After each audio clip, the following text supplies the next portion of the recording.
So we got a couple of topics. I think we're gonna cover the new contract given by the Milwaukee Brewers to the Christian Yelich, former Marlin. Sorry, guys. And we are also gonna touch briefly on all these injuries that are happening to the New York Yankees. What are they putting in the water in New York, buddy? That bug is flying around. Just Paxton is on the way back.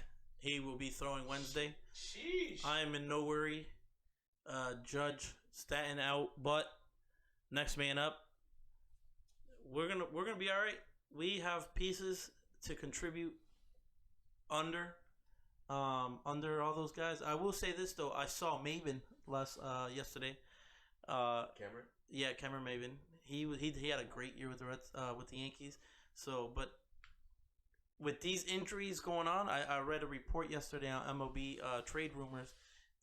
Is Yasiel Puig a good candidate for the absent of Giancarlo and Judge? And I'm going to say absolutely not. No. What? I would not put Yasiel Puig in our clubhouse. No. He's a cancer. I would say that. He is, man. I would say that. How many fights did that guy get into? I would, bro. Listen, he doesn't get into fights with teammates. Nah, he's a good teammate, bro. Yeah, he's a good. When he was in Cincinnati and they had that brawl with Pittsburgh not too long ago, bro, that guy was swinging for the fences. You know what I'm saying? He's a good teammate. Like the guy's just a nutcase, like a bit of a nutcase. You know, like you got a lot of guys like that. You know, who licks their bat? Seriously. Does he take it far? Yeah, like with the antics. Yeah, but I personally don't think. I think that playing for the Yankees will more damage him than help him. And the reason for that is because the Yankees are an organization that can either break you or make you.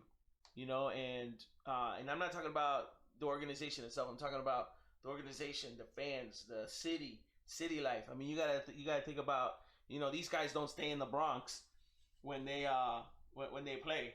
You know what I'm saying? Every last one of those players has a place in Manhattan. You're not gonna tell me that they're like, oh yeah, let me just go stay over here in the PJs. You know what I'm saying?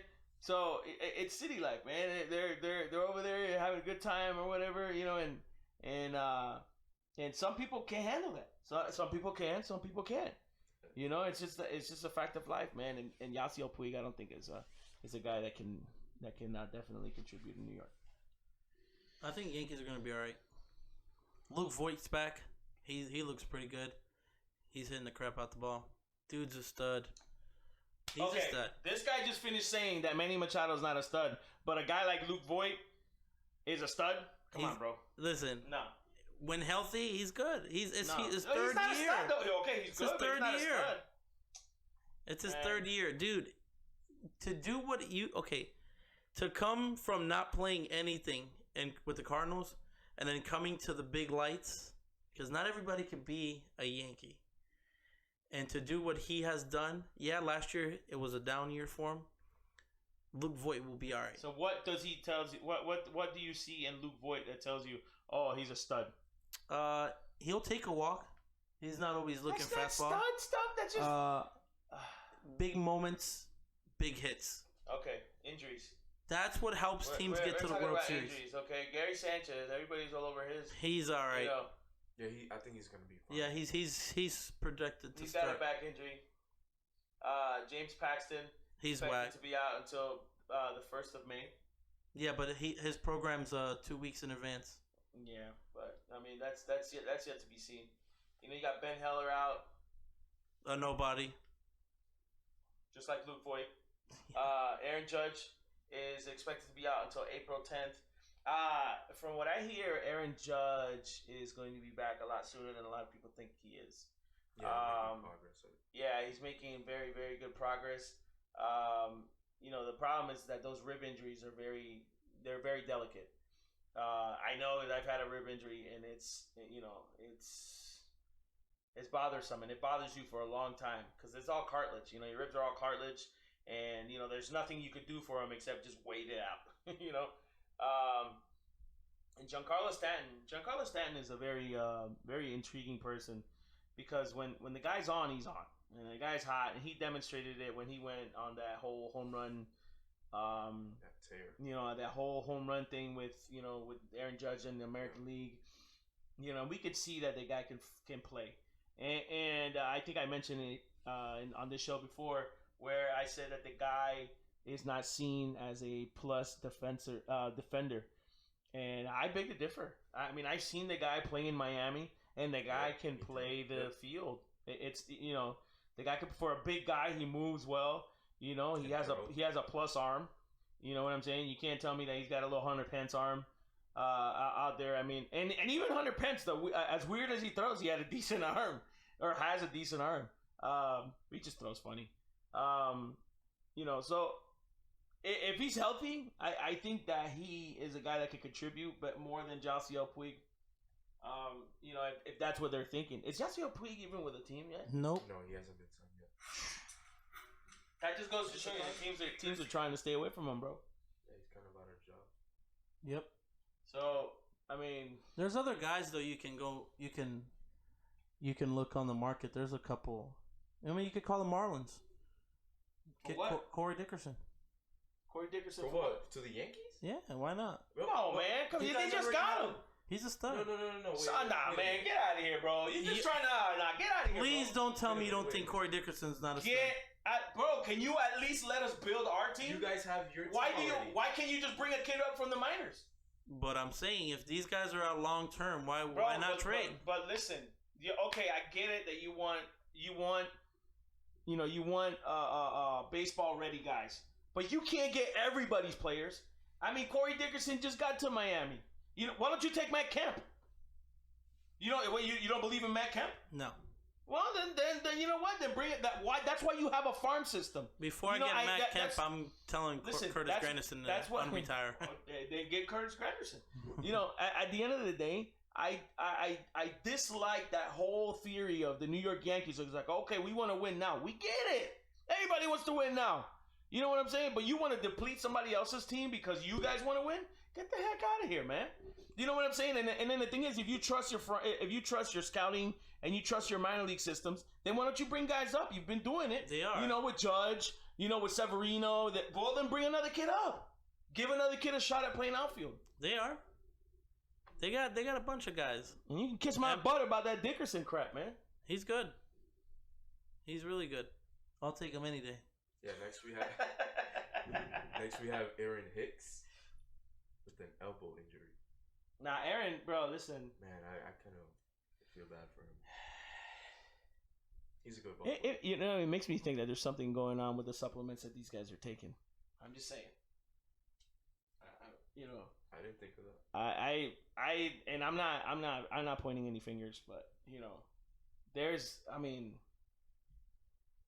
so many things that are going on in New York that are, you got 8-9 guys on the IL that are expected to be on your opening day roster. That's just. And they just fired the I was about to last year's trainer. Yep. The strength and conditioning coach. Yep. Yeah. Wow. Yeah. I'm not saying anything. In New York, Yankees. I'm not accusing you guys of anything, but I'm just saying. All right. Luis Crybaby Severino has always hurt. Man, out for the season. Yep. We'll be all right. Well, he's got to get Tommy John surgery too? Yeah. In the same news that we always have with the New York Yankees, half of the team is on the IL, but are going to be back for opening day. I don't know. I think that there's nobody on IL, and they're just keeping them on the low to get everybody talking about them so they can stay relevant all the time. Last year they had about 8 guys on the disabled list or the DL. They do this garbage every year. I'm telling you, they're making it up. No, they were out during after the All-Star game. That's when they picked up Edwin Encarnacion. He came in, filled a good role for Luke Voit. And you let a proven veteran go for a guy that's always on the disabled list or on the IL. No, Voit that was his first time on the IL since he's been with the Yankees. I don't know,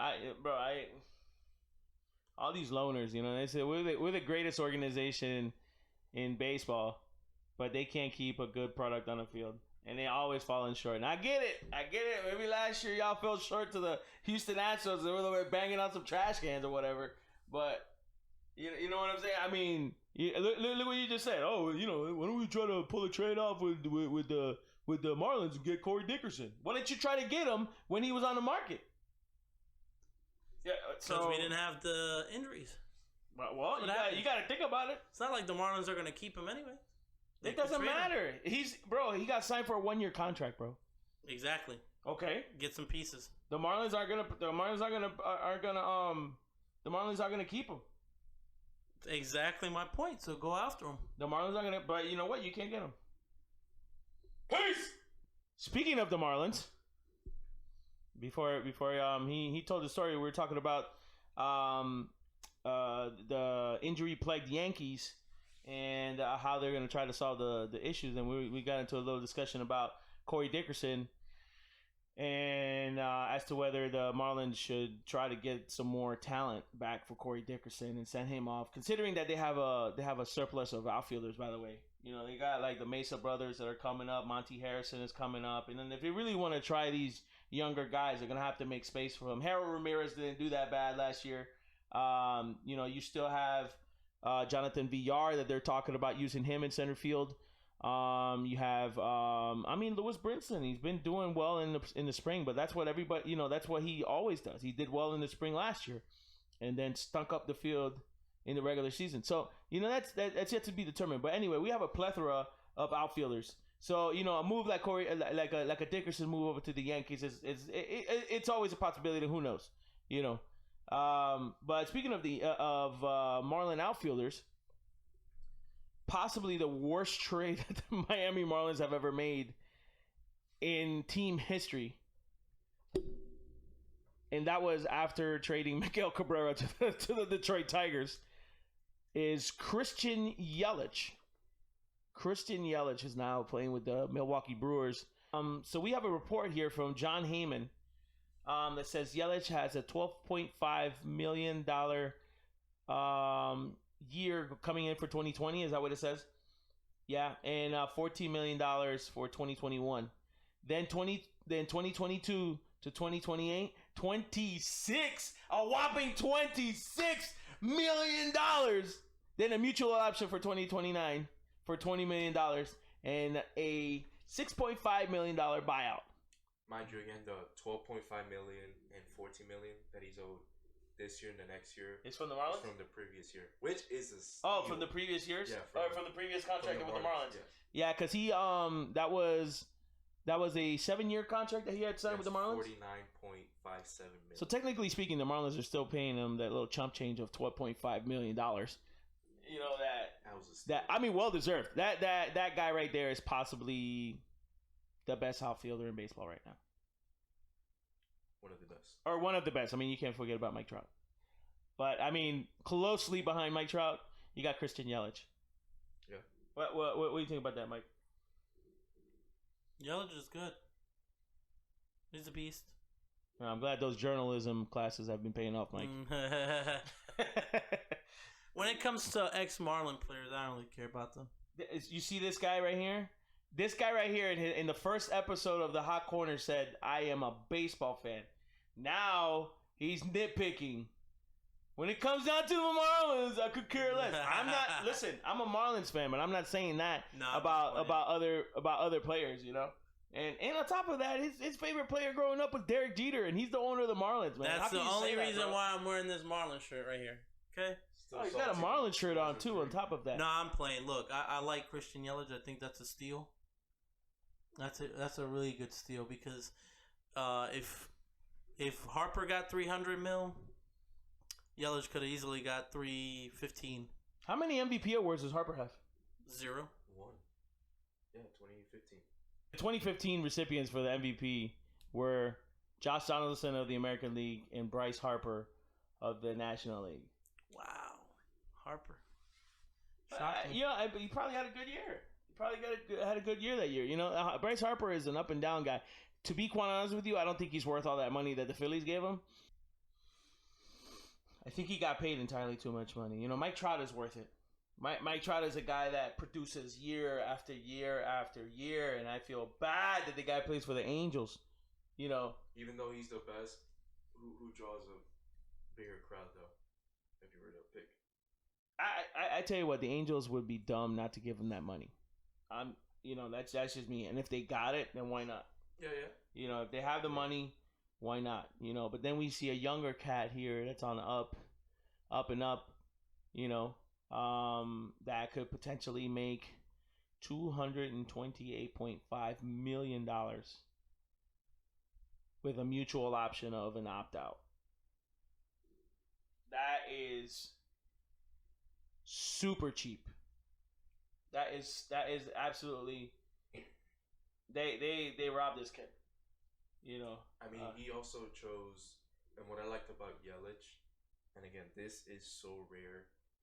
He chose this contract in the structure in the sense that the team can also take, I believe, about $6 million each year he gets paid, so they could surround him with talent. And he didn't take an excess amount for that reason. Also, take note, you greedy baseball players. Because he wants to win. The guy wants to win. All right, and I actually had heard that on a Twitter post that somebody posted up, and I don't know exactly who it was.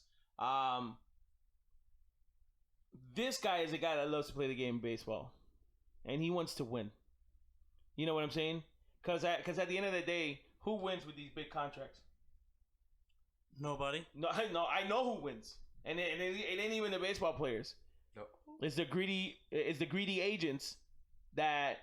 Scott Boras. That are Scotland. I'm not saying Scott Boras. I never said anything about Scott Boras, bro. He owns all of baseball. Who cares? I know he's got a ton of people. I know he's got a ton of people. But Scott Boras doesn't represent everybody. You know what I'm saying? And you have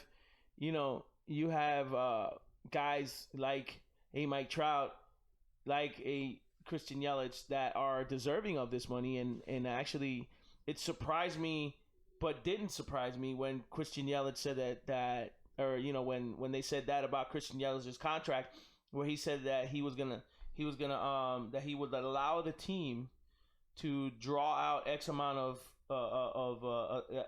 lump sum of money to surround him with talent so they could pay people to come in.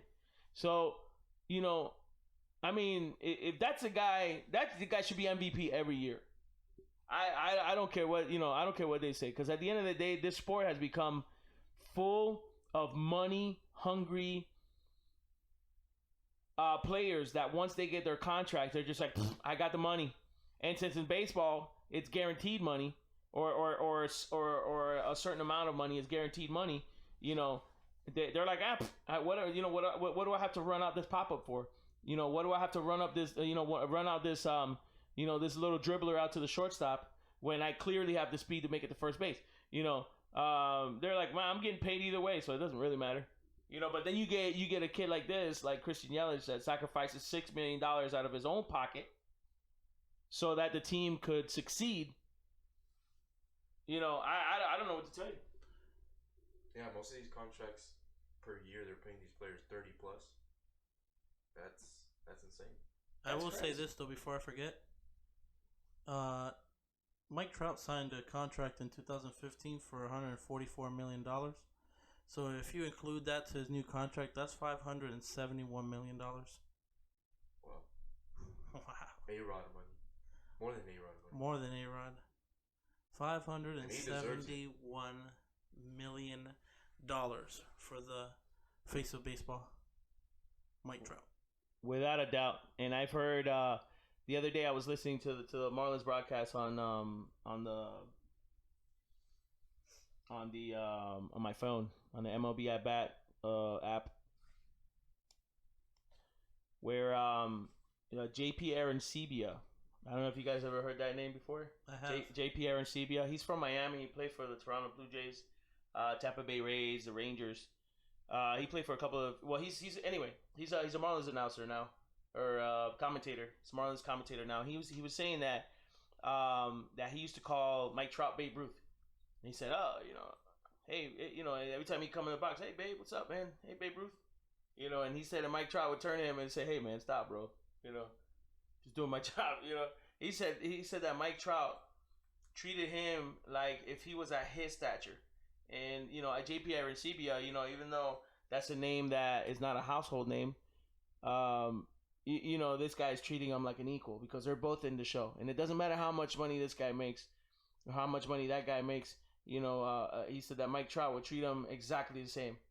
If he was at his level, and that's actually kind of cool to hear somebody say that as a testimonial about a player that he said, man, that guy was so humble. He had a good guide.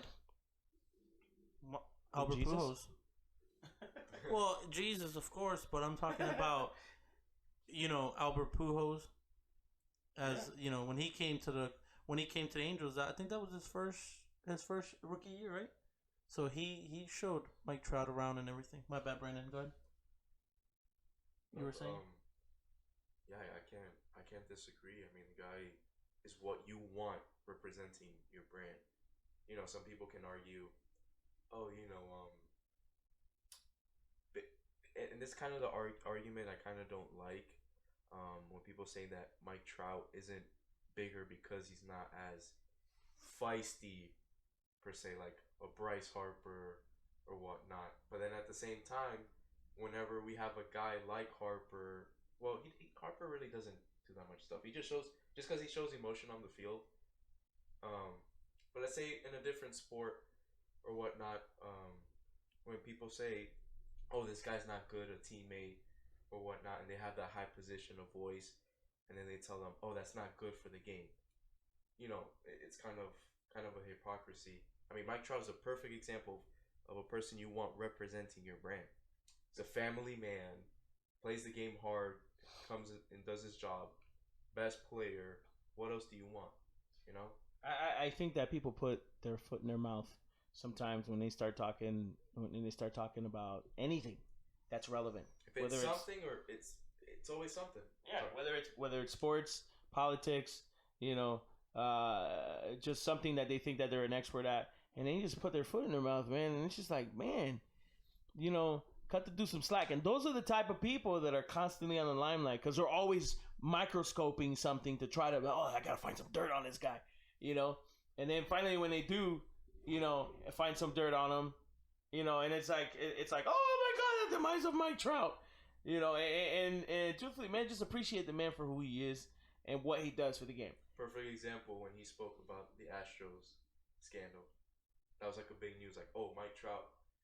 Yeah, exactly. Even though he really didn't say as much as the headline said that, oh, Mike Trout calls out.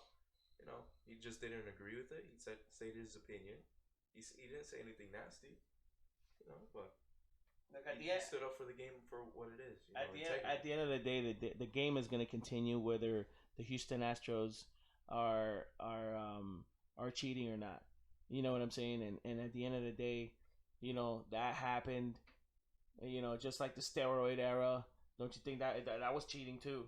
You know what I'm saying? I mean, but at the end of the day, I do have to say something. Being a person that used to play baseball, steroids don't help you with your line of sight. Yep. Steroids don't help you hit the ball. Steroids help you hit the ball 500 feet. But it doesn't. You still gotta do your job. You still gotta hit the ball. You still gotta take your hacks. So. The steroid era actually. I'm gonna catch a lot of flack for this, but it is what it is. Steroid era was exciting. It saved baseball. It was exciting, man. It's just like they try to do the same thing with the change of balls. The change of the baseballs. And then you have the pitchers that were complaining about the grips and and the leather being having too much of a sheen on it. But that's the clubbies. That's the clubbies' fault. Why is he not rubbing out the balls right? Steroids saved baseball. Absolutely. And you can say whatever you want to say about steroids. And I'm not condoning it. I'm not saying that you should get on roids or whatever. But it was an exciting time. You had the whole home run race with McGuire and Sosa. And that was great for baseball. I mean, people that normally don't pay attention to baseball know who Sammy Sosa and Mark McGwire are. You know what I'm saying? Because those guys, they did their thing. And then the Barry Bonds thing, nobody's been able to prove anything on Barry Bonds now.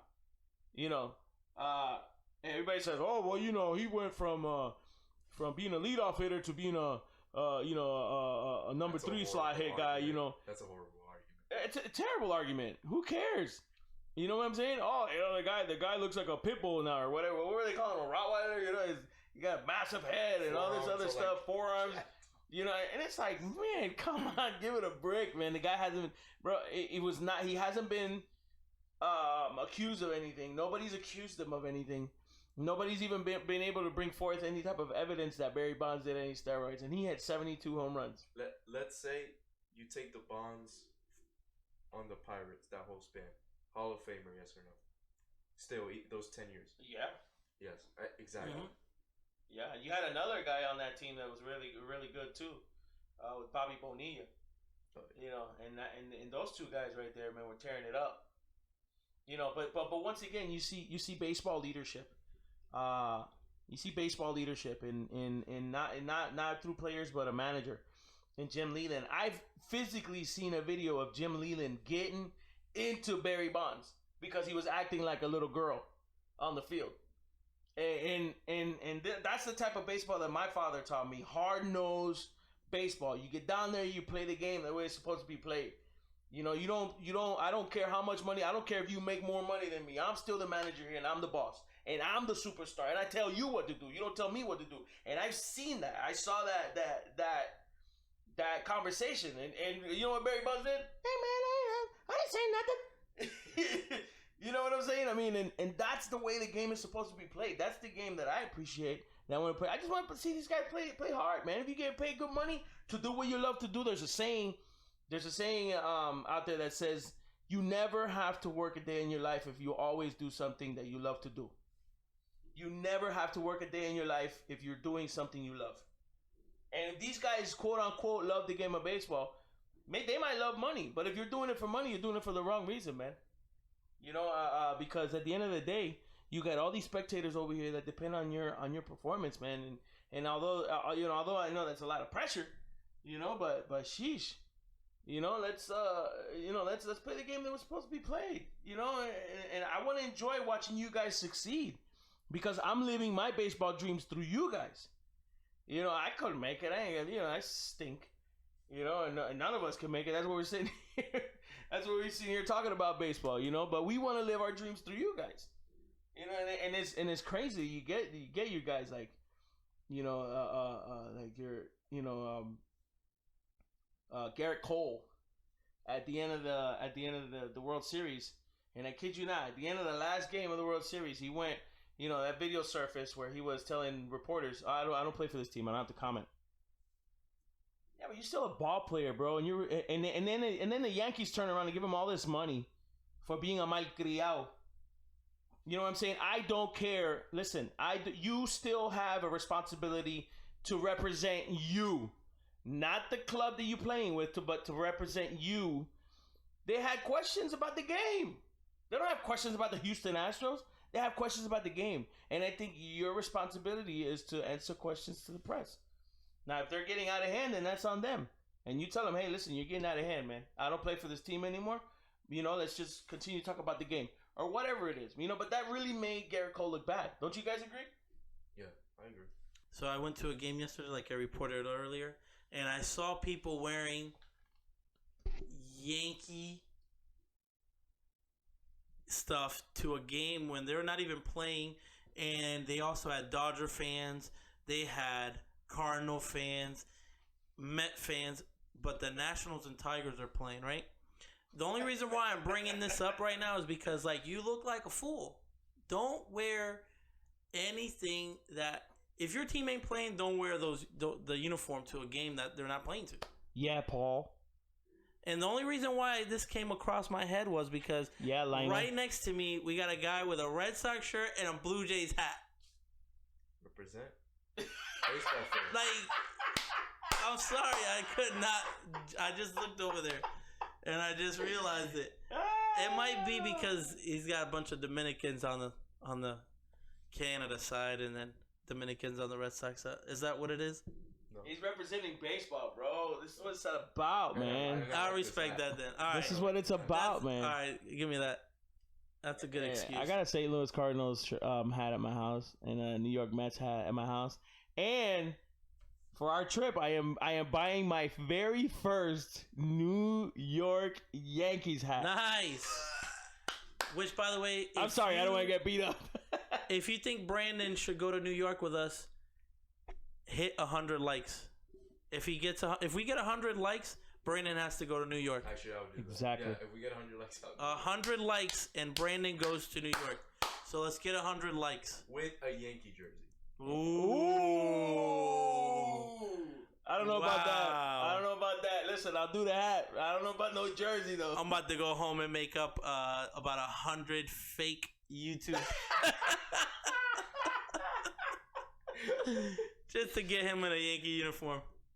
Wow. No, seriously, we took it upon ourselves last year to start like this kind of like national tour, and we're not guys that like are extremely wealthy. You know, we're just working people. You know, and there are people that are wealthy that they could do it. You know, like they all hit all 30 stadiums in like 2 or 3 years or whatever. You know, we're planning on that. You know, but we got to do it year by year because we got daily life and expenses and kids and whatnot. But last year we went to Citi Field in Queens, right? Yep. Yeah. Citi Field. And I want to say it was probably one of the best experiences I've ever had at a ball field, because you know I'm so used to going to Miami or what's the one? Tampa, yeah, Tropicana Field in Tampa, or St. Petersburg rather. You know that when you go to another stadium, and I've been to Kauffman Stadium, I've been to the old Atlanta Braves where they used to play at before. You know, and I've been there. You know, there's just this thing about baseball in New York. It's crazy. I don't know how to explain it. It's just insane, man. And then when I look to the right, like we Uber to the park, and I look to the right, and the bus station or the subway station's right there, and like thousands of people are getting off the subway and coming to the. I mean, it was like single-handedly the greatest baseball experience I've ever had. Yep. It was insane. So this year, unfortunately, because we have some weenie friends of ours, you know, that didn't want to go to Puerto Rico, because we really wanted to go to Puerto Rico, but unfortunately, the only series in Puerto Rico that's being played is the Marlins versus the Mets. We live in Florida, so we can go to Miami, see the Miami Marlins at any given moment. And last year we went to go see the Mets, so we wanted to go to New Yankee Stadium, so we decided to go back to New York. And this year we'll be in the Bronx. And the weenies are staying home this year. Come on. It was actually not them. It was actually not them. It was the weenies that are actually coming with us. And they say, "Well, I want to go see the Yankees play. I want to go see the Yankees play." You know, so they didn't want to go to Puerto Rico, because actually the weenies that are staying home wanted to go to Puerto Rico. So take that back. No, I can't take that back. But anyways, listen, I got to tell you something though. It is probably the best experience I've had going to a game, because you get to be with friends and stuff like that.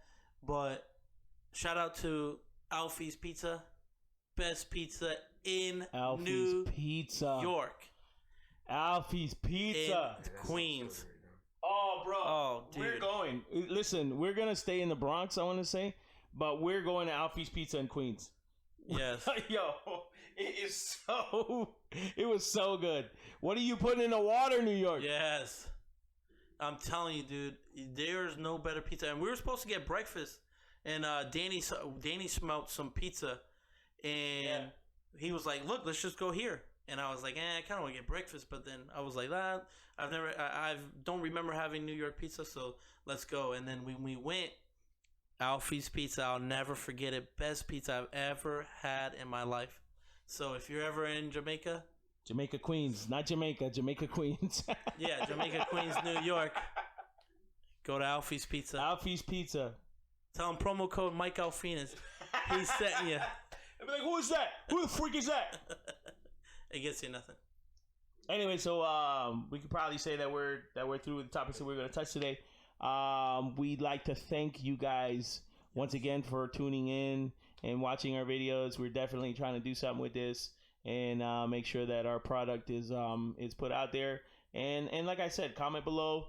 Let us know whether we're doing a good job, whether we stink, whether we got to raise the volume, lower the volume, whether we got to put on deodorant, whatever. Okay?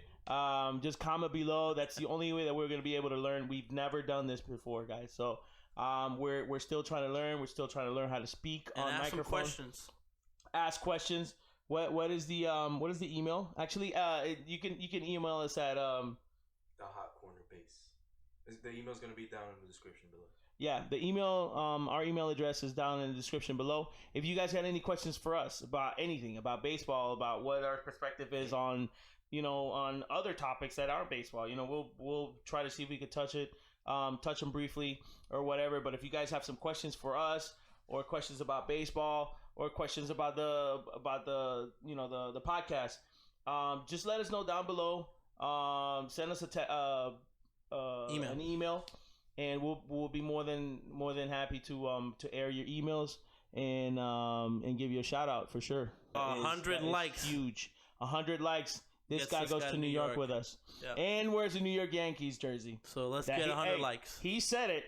He said we're gonna wear a New York Yankees jersey. So, but anyway, guys, comment below. Topic suggestions. Please, actually, I would love that. We would love that more than anything else. Is topic suggestions, and then that way we can give our opinion on different topics, except politics. No politics.